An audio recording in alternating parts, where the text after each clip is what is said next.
Mark Duda, thanks so much for coming down to ThinkTech Hawaii. We really appreciate having you here every time you come down. Well, it's great to be here, Jay. It's always exciting and interesting to speak with you. Well, you're the president of the Hawaii Solar Energy Association, and you follow what's going on at the PUC. And my understanding is that something quite unusual happened at the PUC last week. Can you tell us about it? Yeah, absolutely. What I think you're referring to is a filing by the HECO companies where they're actually asking the Public Utilities Commission to allow them to suspend interconnecting any kind of distributed generation on the MECO and the HELCO systems. For those people that aren't aware of it, distributed generation is power that's made where or near it's actually consumed. So a PV system on your home or on your business counts as distributed generation, as opposed to centrally produced power that's then kind of transmitted down through the transmission and distribution network to the place where it's actually used. So in any case, from the solar industry's perspective and from the perspective of someone who's concerned about renewable energy, this raises a lot of concerns. The first of them being that essentially they're talking about not allowing people to interconnect solar systems anymore. Obviously we worry about that from the perspective of our customers and potential customers not being able to generate renewable energy, and also from the perspective of our contractors who are, all in this kind of renewable energy business right now, and any kind of interruption of any, even 3, 4, 5, 6 months is going to put some guys under. So it raises very immediate and serious concerns for people in our industry. Well, in terms of renewables, where does solar and PV fit these days? If this has a profound effect on solar, what is the relevance? What is the ubiquity, so to speak, ubiquitousness of solar in the world of distributed energy? Yeah, it's interesting. What we've seen, kind of up to this point, I mean, historically in Hawaii, we've seen lots and lots of solar hot water, and we're going to continue to see more. We're at maybe 25% penetration rate. And so, for a long time, that was solar to a lot of people. In the last 2 or 3 years, we started to see more PV. It's been almost exclusively distributed, again, in the sense that it's located on homes and businesses. We're just about getting to the point where we're going to start seeing some larger PV projects, what people call solar farms. They're still relatively small compared to a lot of the other generation on the grids, talking about the existing power plants and the wind farms and that kind of stuff. But the interesting thing about solar, and again, this gets back at the distributed nature, is that's really most of what's going on right now in renewable energy, and it's because a lot of things are simpler about solar. There's no moving parts. In a lot of cases, you don't need very complex permitting because you're siting it on existing buildings. And so, we yesterday, today, and tomorrow, we can do these systems, and we're continuing to do them, whereas a lot of the other kind of mega projects take longer to plan and develop. And so, as an industry, what we've kind of been saying is that it makes sense to look at both of these things. They're very complementary in terms of where we're trying to get by 2030. If you need to get to 70% and ultimately 100%, then you don't want to start 4 or 5 years from now when some of these projects with longer planning horizons are going to be able to come on. You want to do what you can now, and then you also want to do some of these more planning-oriented projects later on. So in terms of actual growth in the state, it sounds to me from what you say that solar has actually had the most significant growth since the Clean Energy Initiative was rolled out in 2008. In terms of the number of installations and in terms of the kilowatts. Yeah, I think we'd have to check with the HECO companies to nail that down, but that's definitely my sense. There are some other projects coming on, like the Kahuku wind farm, for instance. That's been something that's kind of been in the works, since before that time, and it will come on, relatively soon. So you will get these other kind of chunks. But in terms of stuff that's kind of come into being since the energy agreement, definitely there's very little that's come on yet. And again, that's not anybody's fault. It just takes longer. Whereas these small systems that we're doing, for the most part, can be developed relatively quickly. Nimble, so to say. Yeah, well, we have to be. It seems like something changes in this industry every couple of months. So if you weren't nimble, you'd already be gone. Very competitive, and good for you for sticking with it. Yeah. So how is it going to affect the industry if things stop? It's going to depend on which island you're on, frankly. There's no proposal to kind of grind to a halt on the HECO system, and so the guys that are lucky enough to be located on Oahu as opposed to as opposed to somewhere else are going to feel less of an immediate effect, except for the fact that I suppose, one way to react to this, if you're based on Maui or based on the Big Island, would be to start trying to, start working on Oahu, in which case you'd probably find that things got a lot more competitive. Obviously, there's also Kauai, it's not just Oahu. The KIUC is not proposing this. So I think it's going to get pretty difficult for the companies that have, and this is the sad part, the companies that have kind of done everything right. They've invested in businesses, they've grown these things steadily. They've been doing this over 5 or 10 years, and they're kind of getting to the point now where the market has arrived, and now it looks like the rug is being pulled out from under them. How about you, your company? How is it affected, and what plans are you making to deal with it? Yeah, for us, we actually have 2 companies. Our commercial and government-oriented company would do work on any of the islands. And so to the extent that we were pursuing projects on Maui and the Big Island, or the MECO and the HECO systems, we have to be concerned about whether those things are going to remain viable. There's a couple of actual government RFPs that are out, and I'm sure they're wondering what's going to happen. Not the winners of the bids, but the entities that were actually going through the RFP process are wondering what's going to happen to their the process that they've invested a lot of time and energy in. On the residential side, right now we work primarily on Oahu, but it's definitely got me thinking as a business owner, well, to the extent that, we were maybe getting ready to move to the neighbor islands with an actual presence, that we definitely wouldn't want to do that now. It just wouldn't make sense from a kind of risk management perspective.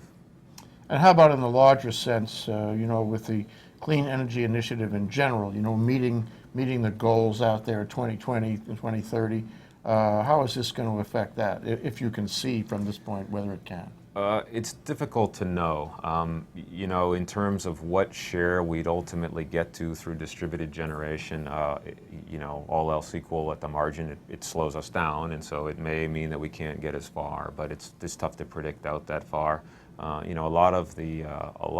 certainly not all of that growth is going to come through these kind of larger planned projects. And, our claim has always just been, kind of why don't you get out of the way and see how far we can get with distributed generation. It just makes the rest of the job that much easier. Mm-hmm.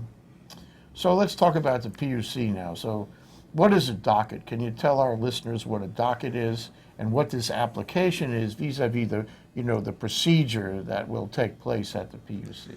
Sure. A docket actually, I think, has a specific legal definition, which I'm not going to be able to get exactly right. But basically, the issue is that when the PUC wants to consider some issue that's of importance to the utility or to stakeholders, or often these things are triggered by a law that says, okay, PUC start a proceeding to look at such and such, they'll open something called a docket. Typically, the dockets that deal with the electric utility industry will include, the utility, potentially more than one utility, and also the consumer advocate as a representative of ratepayer interests.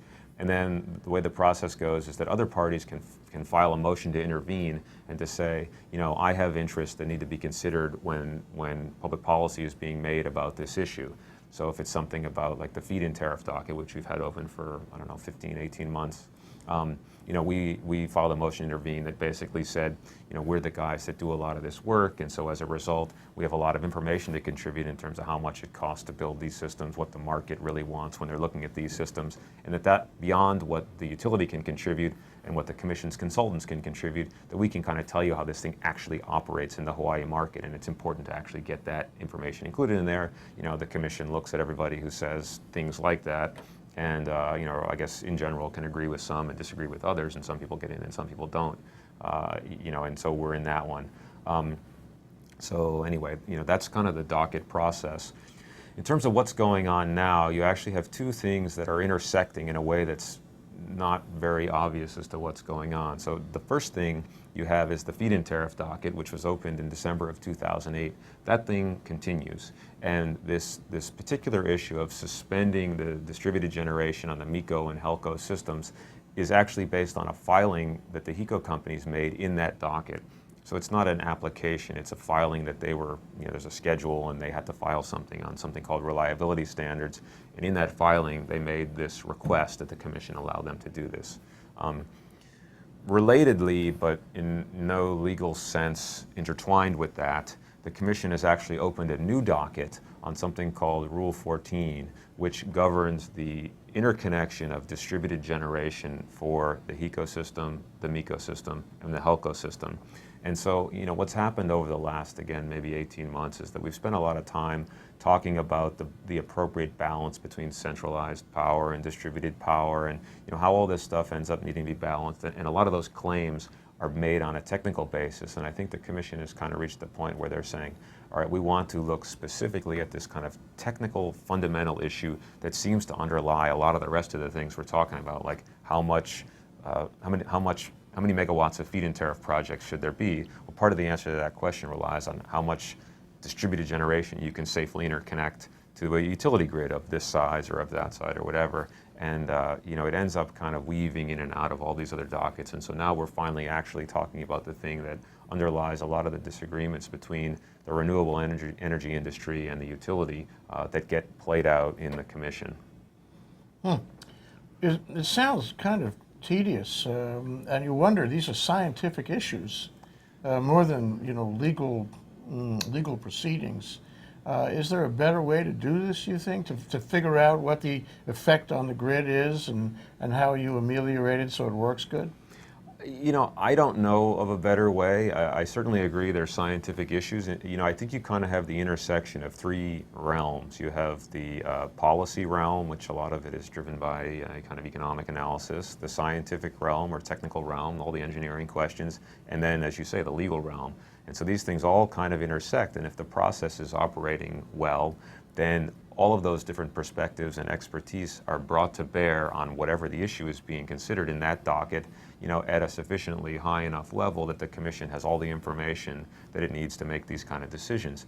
And one of the interesting things that has come out in the last, few days, maybe the last week, but subsequent to the event you're talking about, is that the Commission has notified the parties in that feed-in tariff docket, the intervening parties in that feed-in tariff docket, that they're now getting help from NREL, the National Renewable Energy Laboratory. It doesn't say specifically why, but frankly, it can't be for any other reason than to help sort out all of these kind of competing claims. We're kind of not at the point where the interveners are saying something that's very close to what the utility is saying, and it's like, well, how do we split the difference here? Things that are being argued and claimed are pretty far apart, and I think they've kind of appropriately went after, a genuine and sort of unquestionable kind of expertise to help them deal with these issues, which are in some sense new. You're an intervener now already. We are already, exactly. In this docket we're talking about, Yep. or dockets around distributed generation. But Yep. Are there a lot of other interveners who are involved? Is this a large group of people in the conversation? In the feed-in tariff docket, I believe, and I may not have this exactly right, there are about 20 interveners initially. Several of them have dropped down from intervener to participant status, which means that they're not actively filing things and then getting involved in this kind of ritualized form of argumentation. But they're still watching and they're still, involved at that level. The active parties down there are now probably down closer to 10. In this new docket, which I should clarify that nobody is an intervener yet in this docket. What's happened is the period in which you file your motion to intervene has closed this week, and so it's up to the Commission to decide who has, essentially standing or a big enough stake in this thing that they'd end up needing to be, have their perspective explicitly heard. And I looked, and I believe there were maybe 9 or 10 applications. There may be something going on just called docket fatigue at this point because, since the energy agreement was signed, there have been, I want to say 6 or 7 dockets that are of pretty intense concern to most people in the renewable energy industry, and they all are kind of continuing to churn along. Yeah, so well, it takes a lot of more action in the last 18 months than you can shake a stick at. Huh? Yeah, absolutely. Yeah, to give you an example of that last point is we had things due in 3 different dockets on Tuesday, and in one docket there were two or three different things due, and so these are all kind of relatively formalized legal filings. I mean, it's the amount of work product being generated by this process is immense.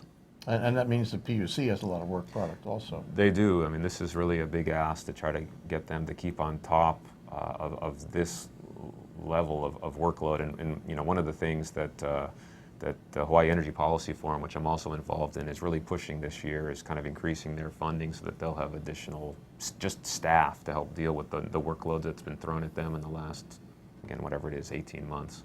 So, hopefully that will end up passing, although it's a difficult budget environment to try to get that to happen. I used the word scientific before, and maybe technical is a better word for it, but it sounds reminiscent somehow of climate change, because you could have a wide array of views, and maybe it's supposed to be scientific, but there's a little policy and politics woven in there, so you're not sure exactly where the boundaries are. And I really wonder what is the disagreement about putting additional distributed generation on the grid? What are the parameters of that argument or conversation? Yeah, I don't think anybody involved in this process is saying that we can or should strive for 100% distributed generation, that's a goal or that's even possible. But why not? Why can't we do that, Mark? Why we can't do it now, I guess, is that we don't have the ability to store the energy. So let's imagine that somehow you were able to, and we're not at this point for a lot of say high rises, right? But even you talk about homes that are in places that get enough sun. It's quite expensive to store enough energy to, say, get you through a couple of days or even to get you through the nighttime. And so most of these systems remain connected to the utility grid, which means the utility has influence over the rules by which they get connected, and that's why we end up talking about this stuff. So I think the number one thing is that the storage isn't cheap enough and widely available enough that we could even strive for that or even have the conversation about whether that was the goal. And so storage is an important part of this. It's a huge part. But in my recollection is there is no storage right now. We talk about batteries, we talk about pumped hydro storage and other possibilities as well. But is there any technology working right now that stores electrical power in the state of Hawaii? Well, there are homeowners, for instance, with batteries, and some of them, in some cases, are completely off the grid. So it's possible. For the most part, it's relatively expensive. When you think about, do I want to make this additional investment? And so most people end up not doing that. But there's a tremendous amount of investment being poured into this particular area because it's kind of like the holy grail of renewable energy. If you can make solar power into firm power and wind power into firm power, then not only do you get out from under all these kind of challenges associated with getting fossil fuel into Hawaii and then what happens if you burn it, but beyond that, these solar and wind are what they call non-fuel technologies. So you have the capital cost, and then it's not that you never spend another penny, but most of the cost is the capital cost, and you're not worried about the capital cost plus the fuel cost. And so these things are very promising in that sense, but they do rely on storage to get to a certain level. But anyway, to kind of take it back to where a lot of the disagreement lies is that, on the intervener side, we're essentially saying that the levels at which the HECO companies are asserting that you run into problems from having, renewable, distributed renewables are much higher, or I'm sorry, the companies are saying that you run into all these problems at levels that are too low relative to where the answer really probably lies. And likewise, they say back to us, well, these guys just don't know what it's like to try to run these systems, and if they knew what we know, they would see that these things are causing us those kinds of problems. And where I think the rub lies from our side is that not that nobody could reasonably claim what they're claiming, but it's not supported in a way that allows you to evaluate whether and to what extent that's true. And then when you mix that with the fact that most other places, they're not talking about levels this low, then our sort of predisposition is to say, well, if you're going to say that things are different here, then you need to really show in a lot of detail why things are different here. And so again, it's not to say that anybody is right or is wrong, but I think the fundamental problem is just that we don't have enough evidence to support that claim in a context where it seems like most other places you can go further before you start running into the level of concern that kind of gets expressed here. This is a conversation we had to have. I mean, this is something you would expect and anticipate the moment you rolled out the initiative in the first place. It's a sort of a period of adjustment because we have to build it up little by little, make sure the demand and the supply work together and the technology from one side covers the other. Am I right? This is not a surprise. No, I don't think this is in any way a conversation we were going to avoid having. It might have made sense to have these conversations in a different order, but hindsight is 2020, and so from our side, we're very happy that the commission has decided to say, all right, we have to address this issue in a fundamental way, and is treating it with the level of seriousness, like I say, of bringing NREL involved, and so we're going to get there. The one of the concerns is not that we won't ultimately get to the right answer, but that if we have to have a pause on the way to getting that right answer, that a lot of these businesses are going to go under. Yeah. And at a time when there's all this talk about green jobs and workforce development, and the state has recently got a bunch of workforce development grants and is pouring money into this thing, and this is sort of generally acknowledged to be an important part of Hawaii's future economic development and everything else. If we're going to take these businesses that have started down that track and been kind of like the pioneers of this thing and punish them for being a little bit out front, then it's tough to see that was sort of an appropriate consequence of the push for renewable energy. Yeah, so this could have a profound effect on some of the guys who've been gearing up for big development. So in the end, you talk about NREL and you talk about the science and the technology and so forth. How is this going to get resolved? You got a lot of threads, a lot of sub-conversations, if you will. The PUC is not known for moving all that quickly. For example, the feed-in tariff was supposed to be a fast-track tariff, and here we are more than a year later, and we're not there at all. Sure. And this is going to have an effect on the feed-in tariff, too, I guess. Well, yeah, I mean, this suspension of the DG interconnections is actually in the feed-in tariff. So, what I don't know, and of course we'd all love to know the answer to, is whether or not the feed-in tariff is going to be held up while this 14H or distributed generation docket plays itself out. And I don't know what the commission's going to do on that. I wouldn't want to be in their shoes trying to make that decision, because they're feeling a lot of pressure, I think, or I'm hearing a lot of pressure to do something about this feed-in tariff. At the same time, doing something before you understand what's going on can result in a lot of problems too. And I think they've been, my sense is the thing has pretty much proceeded at about the fastest pace it could have, given all of the perspectives that are being brought in there and everything that needs to be sorted out in that first docket coming out of the Clean Energy Initiative, where, what I think we were really saying as a state at that point is, all right, we want to start worrying about the renewable energy share of our electricity generation. We don't only want to worry about it being available to everyone all the time, and we're not only concerned about cost, but we also want it to be renewable. So now, integrate that new reality into the rest of this decision-making process. And the feed-in tariff just had the fortune or misfortune of being the first docket where we were proceeding as a society on that basis. Mm-hmm. So I think that tends to draw things out. It's interesting. The uninitiated person, the person who really hasn't seen what goes on in the PUC and what goes on in the development of the grid, would say, so what's holding this up? So let's get there. Didn't we promise ourselves that we're going to get there? Why are we pausing? We need to move to those goals. We should not stop. Well, I think that's consistent with what we've said from the beginning. The Hawaii Solar Energy Association and the Solar Alliance, which are the two major solar interveners in that docket, have basically always argued for a rapid process. There's lots of reasons for that, one of which is just that there's a demand for our product, and people want to be able to invest in these systems, and we want to build them. And so sooner rather than later is better for us. That then intersects with things like the federal government has a grant option on its tax credit that ends at the end of this year. And so if we have a great program starting in 2011, it doesn't do anybody any good as far as accessing that thing goes. There's a lot of reasons to do this thing sooner.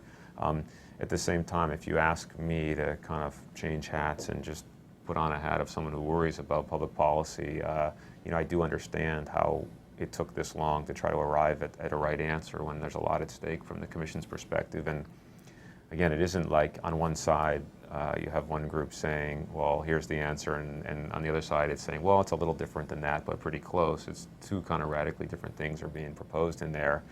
From the utility side, it was kind of a small, almost like a pilot approach for a few years. And we weren't at the other end of the continuum. Actually, there were people in there saying that this is just the way the utility should get all its power. There shouldn't be any kind of limits on any kind of technology, any kind of project size. Just make this the way that you procure power, and we'll get as far as we can, as fast as we can. And I think that's not there's nothing wrong with that perspective. We just didn't think that that was going to end up being something the commission would feel comfortable choosing, and so we advocated for something that was aggressive but not that aggressive. And I'm just wondering too, is this a matter of it's the providers like you guys versus the ability of the grid to handle you? So why don't we just throw some money into the grid and get the grid ready so that it can handle you and anybody like you? Yeah, I wonder about this myself, and there's probably people that can answer this question, but it seems to me that that's something where you would have at least the potential for agreement between, at least the stakeholders who are kind of in conflict in this docket, which would be the utility and the renewable energy industry. Because, from our perspective, you're talking about, well, make some investments that will make the utility more comfortable integrating this distributed generation, make some investments that will potentially allow more distributed generation to come onto the system, more renewable energy on the system. And from the utility's perspective, these are capital expenditures that go into their rate base, and all else equal, that's something they like. So, I'm getting beyond things that I really know all that much about, but it's certainly a fair question, and again, something that I wonder about as well. And I guess we're heading there in part through the advanced metering docket, which is another docket, where it's kind of like the ground floor of the smart grid. And so once the grid is smart enough, then I think everyone will be on the same page. But the schedule for that, even the metering, which is kind of the baseline rolling out, is, I don't know, 5, 6, or 7 years. I can't remember exactly. So what are the elements? Maybe it's 5 years. What are the elements of a smart grid? What are the elements of beefing up the grid so nobody has to worry about this? And making the pipe wider or whatever you do, and so that guys like you can come in and just keep on adding capacity until the market says we have enough. I mean, what do you have to do to get to that point technologically?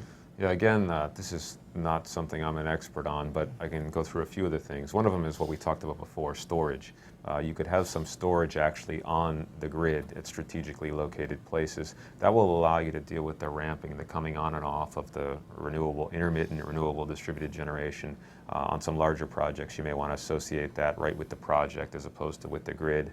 The next thing is communications equipment. So you'd like the utility to be able to kind of reach out and in little tiny chunks to be able to reduce the load. So I don't know what an example of this, the perfect example would be, but maybe you'd allow me to turn your refrigerator off for 2 minutes at a time, something like that. If it's just to get through a period where suddenly load has to be shed, and so instead of getting rid of like a neighborhood or something like that, we just take a tiny little bit of power from thousands of homes. If all that communications is embedded in the grid, then you can start having those kind of solutions, and those then allow you to be able to deal more easily with intermittent generation. The other thing, which nobody spends much time talking about, at least in my experience, is there's actually it's smart appliance and smart devices inside the home, so that all this information can be communicated back and forth, with the grid, in terms of stuff being turned on or turned off remotely in the home, and telling, maybe even signaling when it's going to start drawing power, this kind of thing. And so once you had a system like that was all smart and integrated and aware, then you have a lot more kind of system operation management options. One thing you said is that you could have battery storage capacity in a given home. Yeah.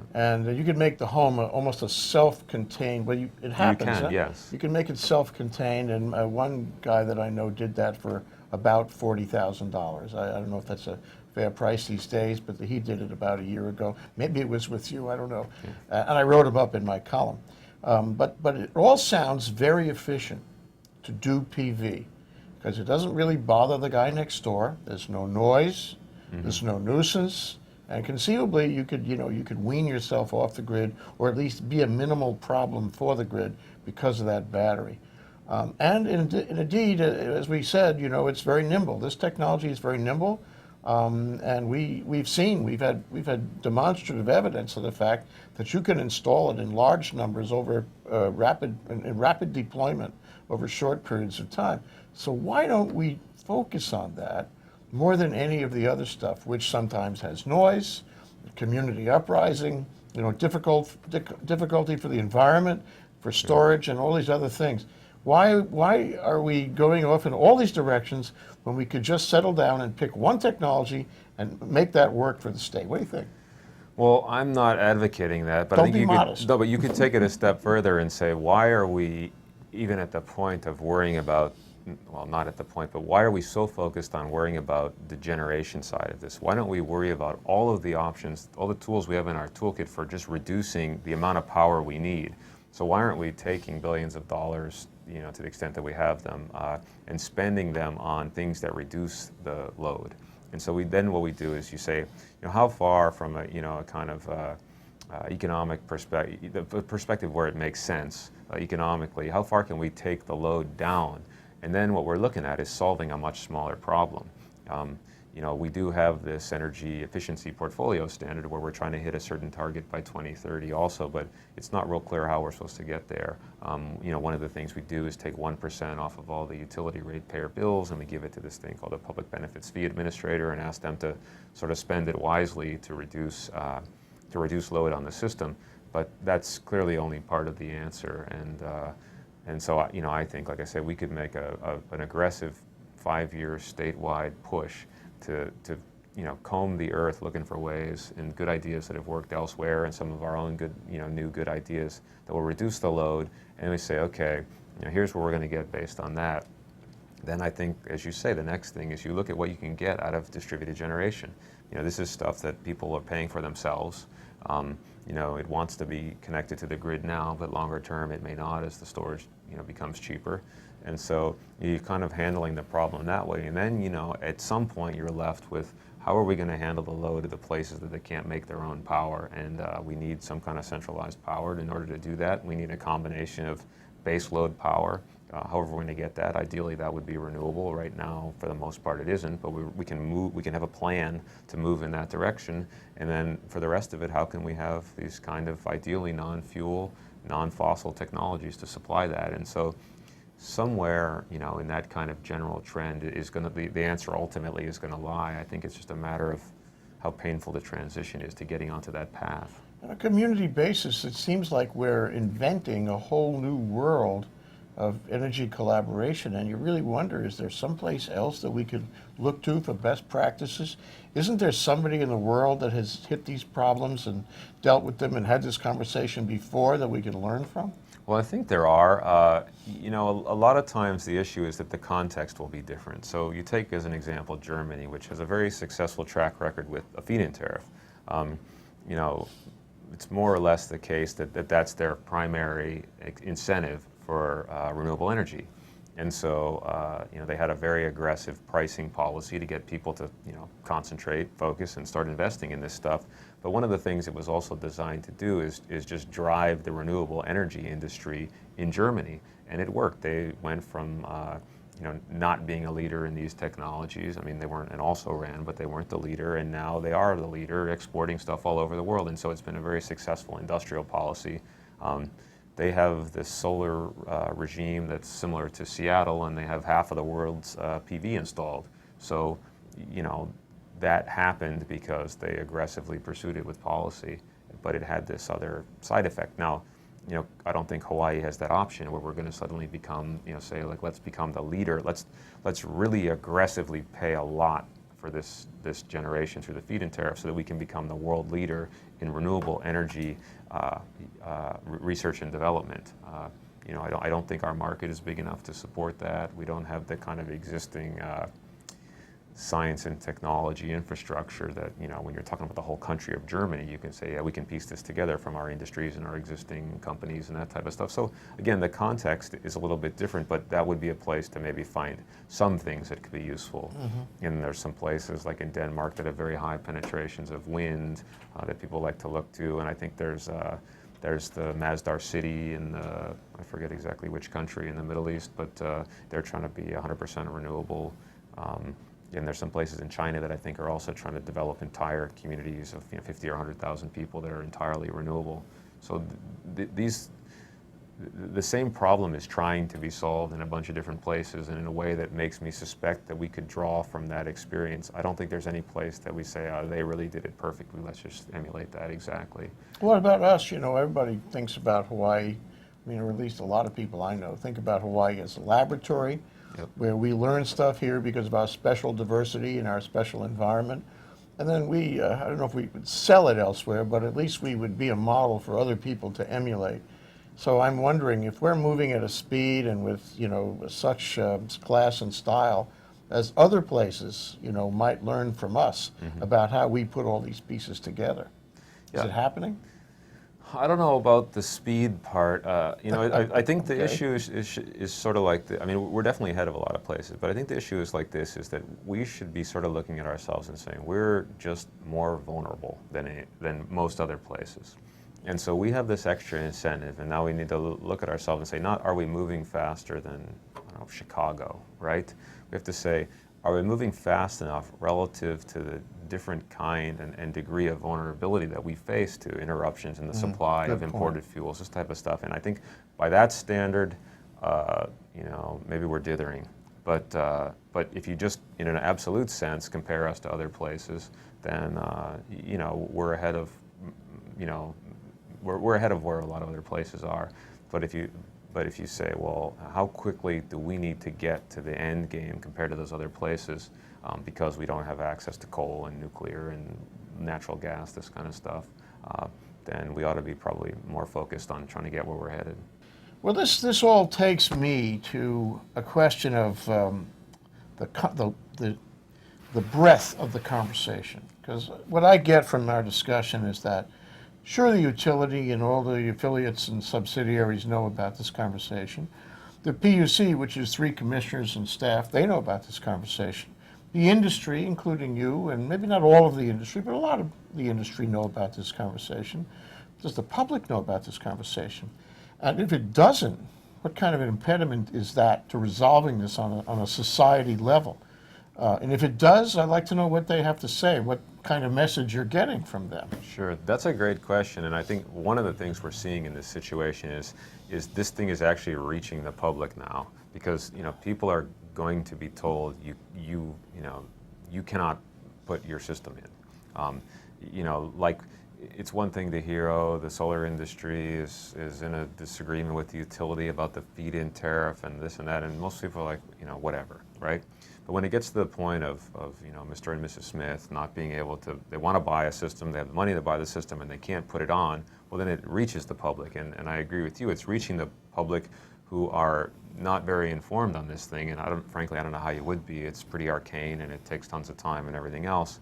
But they're coming at the situation with a set of ideas, and one of these ideas, in our experience, tends to be that they're stunned that they don't have the right to do this. That if they want to buy a system and put it on their house and connect it up, that nobody should be able to stop them. I think that's the message that we get to the extent, from people, to the extent that they become informed about this or hear about this. And so, one of the points I've been making in this, as this thing has unfolded, is like, I'm the one talking here, but I'm really doing is trying to express, what I see kind of behind me with the public, the homeowners and business owners that are thinking they have this access and are really starting to be surprised and potentially being upset that to be told that they don't. And so I think we're in for some of that if this thing ends up getting approved. Yeah, so on the one hand, you get a sort of a hesitation in the conversation, and thus to the average person, I imagine, this means that he gets concerned about whether the government was serious when it first opened the channel on this. Mm-hmm. And then, and I don't know the status, maybe you could help me on that. There's some bills in the legislature about energy this year that have also a public effect, if you will, in terms of tax credits, I guess. What is happening, and what's the message to the public on that level? Yeah, it's hard to know where that's all headed. Last year was a year where there were hundreds of energy bills, and this year there are probably still hundreds, but not as many hundreds. And so, what's actually trying to be accomplished in a lot of cases is a little bit different. People understand that they're not going to be able to go after things that cost money for the most part, and I think a lot of the energy legislation reflects that. As an example, one of the things that we were working on is kind of tightening up this right to solar law, which gives people certain rights relative to their homeowners association about siting. You can't be told, well, you don't get to put solar on your house because it's too ugly or something like that. So we went after trying to tighten that up, not some new form of tax credit or anything like this.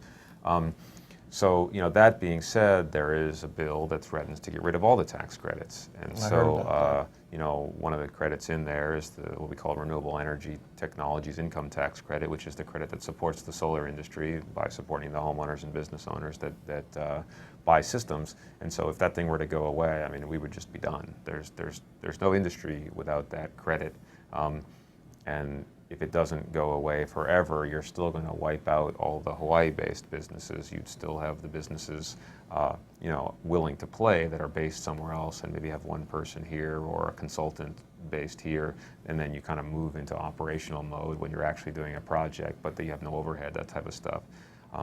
So the businesses that kind of support designated full-time jobs in the PV industry and in the renewable energy industry, those are the ones that would be most hurt by getting rid of the tax credit. So obviously this is something that we all in the solar industry worry about. I worry about it a lot as the president of the industry. It'd be a horrible thing to have on my watch to have that thing go away. I mean, I don't know what I would do to live that down. I mean, I guess I'd be looking for other work anyway, but it literally is like that. The deals don't work without that tax credit piece in there.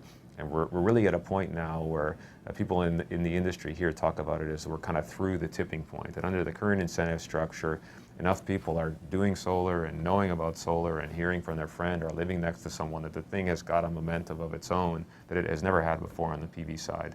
And so we're really kind of breaking through that. But it's still fragile, I mean, we're not crawling, we're walking, but we're not running. And so we're still vulnerable in that sense. Yeah, it sounds fragile in the sense that just when you thought it was safe to go outside again, maybe it's not so safe, and somebody comes up with a bill that could undermine the whole tax structure as it incentivizes solar.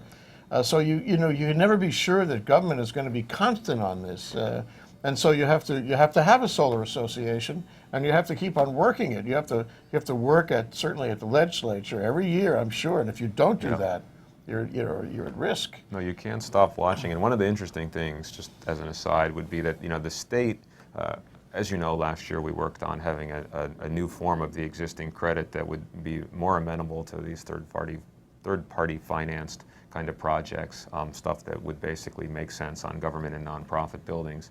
And so, one response to that, since it actually took effect around July 1st, has been a lot of RFPs have been released, and a lot of those have actually been on state buildings, the Oahu Community Colleges, the DOE buildings, Maui Community College. And so these things are in the works, but were this tax credit to go away, then these projects would also go away because they're relying on the tax credits to pay for the upfront cost that the winners of these RFP projects are buying, with their own money and citing at no expense to the university in exchange, or with the host, the community colleges or whatever it is, in exchange for a promise to buy the energy coming off them for 15 or 20 years. So those projects, again, which are designed to lower and stabilize the state's own energy bill, are threatened by this idea that maybe something will happen to the tax credit that supports those projects. So it'll be interesting to see how it plays out. It's like any initiative, it's like any economic initiative, certainly like the tech initiative in general. That is, you've got to have consistent policy and consistent messages to the investment community, and in solar that includes the public at large. Yeah, absolutely. I mean, we went a long time on the federal side without any kind of consistency, and then I guess it was at the end of 2008, they extended that credit to 2016, which is a timeline that's kind of consistent with what it takes to get stability in that industry. You need to be able to decide whether or not to build a factory or add on to your existing factory, these kind of longer term capital intensive projects. You need to be able to make those decisions appropriately in order to develop this industry, because otherwise it's just going to be like, all right, let's take what we can and stick it here, and maybe that'll last, and then next year we'll stick it there, and next year we'll stick it there.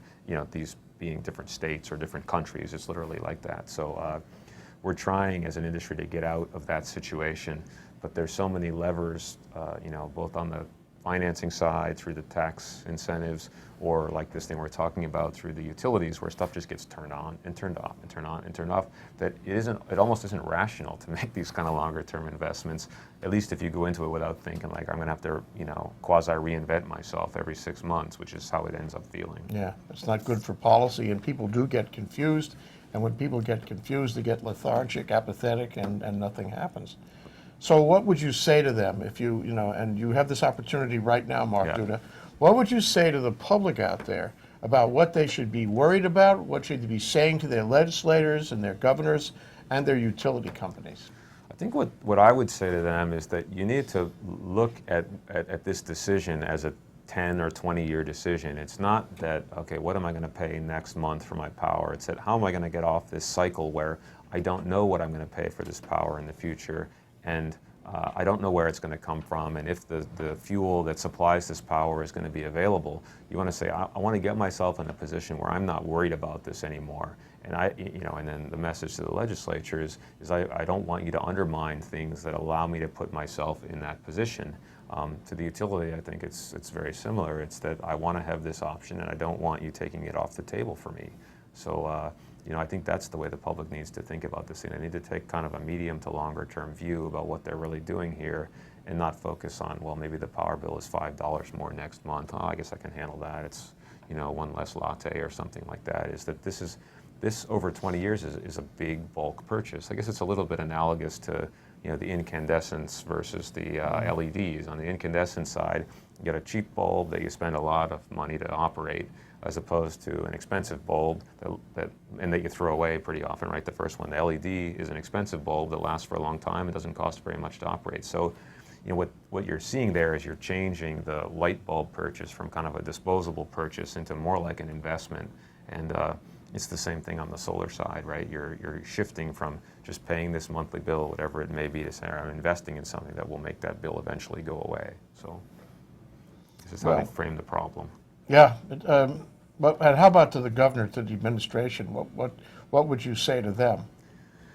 I think the point is just that we need to continue supporting distributed generation as part of the solution to this problem. And I think the governor's, what they call PACE bond, or property assessed clean energy finance idea, is consistent with that. At its core, although there are other things in there, I think it's a financing option that will work for middle class homeowners.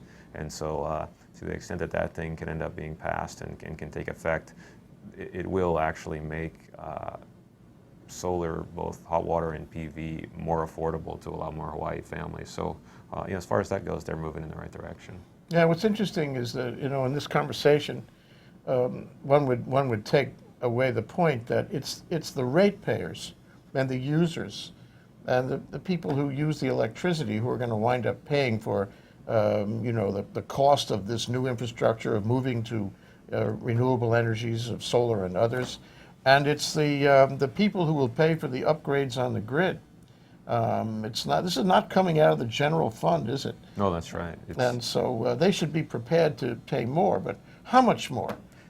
Can you talk to that issue? Yeah, I don't have a sense. I mean, I think ultimately it depends on how you finance it and at what cost. The idea that you're getting out from under the oil bill for 20 years, I think ought to mean that even if you're paying more now to get the system ready to operate that way, that the bill over the 20 years you're talking about ought to be a lot less. But even if we were sure that that was the case, which I think we can be fairly certain, then the question is, well, how do we get through the kind of bottleneck where we got to take on all those costs in a 3, 4, 5 year period, and the cable from the neighbor island, interconnect the neighbor island wind farms being one of the biggest examples of this. How do we get through that kind of cost phase and maybe finance it over 20 years? So the combined capital expenditures and the financing costs of this kind of renewables-based system still ends up being cheaper than kind of keeping what we got and buying potentially very expensive fuel over the course of that same 20-year period. So I think it ends up being cheaper, but it does require some creativity and some dedication to spreading out those costs over the term, as opposed to saying, well, let's take all the costs for 5 years and have real cheap power after that. I'm really thinking a thought that I hadn't thought before, and I want to share it with you. So right now we have what amounts to a bottleneck, at least a partial bottleneck over this docket that has been filed. We have to get through this. And I assume, you would agree with me that we will. We'll get through it. This is sort of one of those period of adjustment problems where the grid and the industries have to work out sort of a common ground, negotiate a common ground, and the public. So we get by that. Let's assume, I should ask you how long you think it'll take to get by that. And if you would help me with that. Plus, what's the next bottleneck? Because bottlenecks don't come only by themselves. Sure. There's always one to follow. I suggest to you that when we get through this, however long it takes, we'll be dealing with the cost bottleneck, because there'll be people balking on cost, sure, especially when you're talking about $1 billion or more for an undersea cable.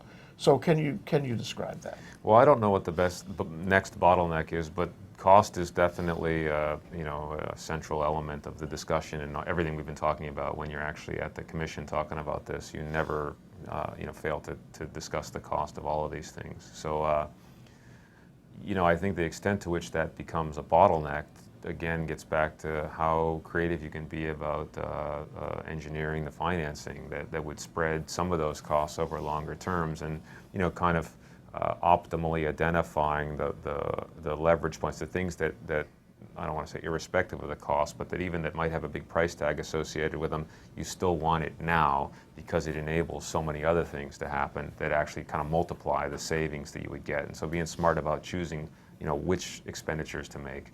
And so, I would say that would be a real interesting problem to start working on and to try to evaluate the extent to which that's being done. That actually is being considered in another docket on integrated resource planning. That docket is actually open now, and the idea there is to establish the framework by which you would do the generation and transmission and to some extent the distribution planning for the utility. And so that's where a question like that would end up fitting and would potentially be incorporated into an action plan that the utility and stakeholders would kind of work out together and present to the PUC.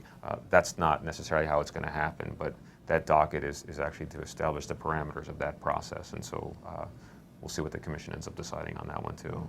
It's all a timeline, isn't it? It's building a timeline. Yeah, exactly. So what's your, referring back to the docket that was filed last week and all the issue about how much power we can take from the distributed generation on the neighbor islands or otherwise.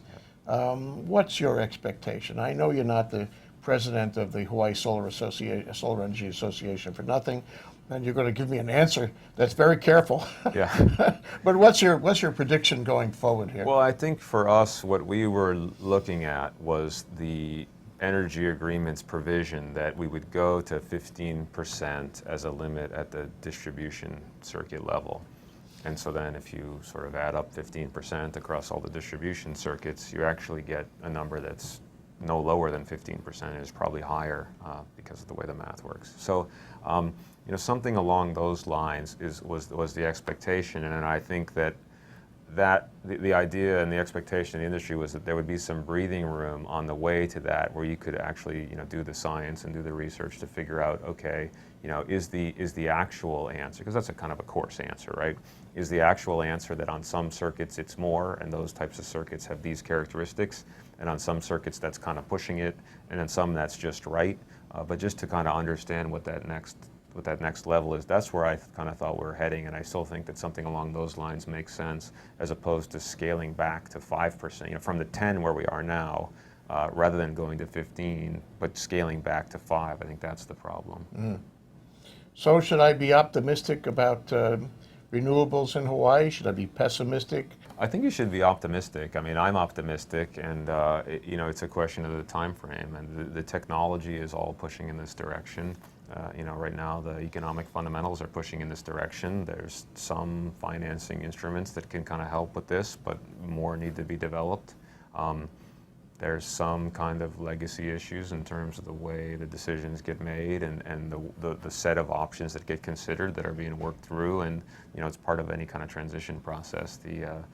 What I'm concerned about now for myself is not that we'll get there, but how quickly we can get there, and at what cost, and with what benefits, to whom. Because one of the things that you and I have talked about before is that, the larger the share of distributed generation that we wind up with, particularly if it's the type of distributed generation where it's, you putting a system on your roof to make your power, there's sort of an economic spillover associated with that, which is you're not paying a monthly bill anymore. At a certain point, of course, you have to pay it off one way or the other, and so you have more money to spend on whatever it is that you spend your money on here in Hawaii. If you're a business, then you have more money to invest in growing that business, and so you get more money kind of cycling through our state's economy, which in general is the name of the game in kind of economic development policy. And so the more of this kind of distributed generation that's done in such a way that homeowners and business owners stop having this chunk of their operating cost going out of their pocket every single month, the better off that we are as a state.